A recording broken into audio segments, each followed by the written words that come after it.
Yes, you are pregnant. And yes, you have cancer. You know, this is not impossible. You can beat cancer. Told you. Told you. We have another survivor in the city, and her daughter is now in kindergarten, cancer-free for the past 6 years.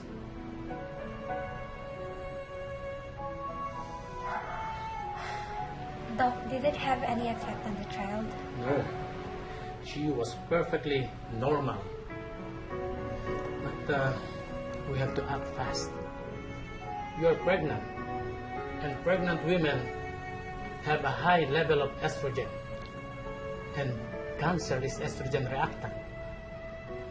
Time is of the essence. That means we have to start the chemo right away. As soon as possible.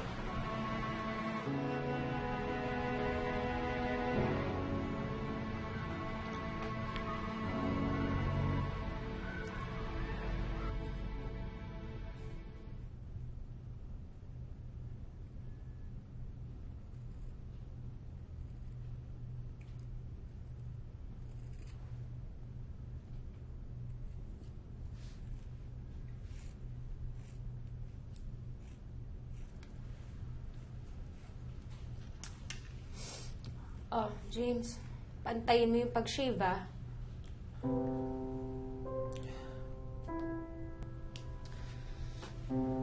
Mitch.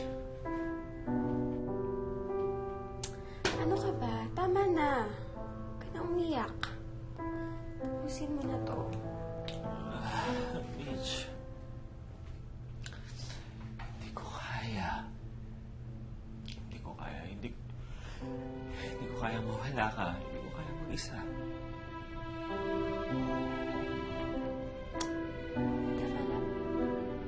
Pakiusap, tapusin mo muna to.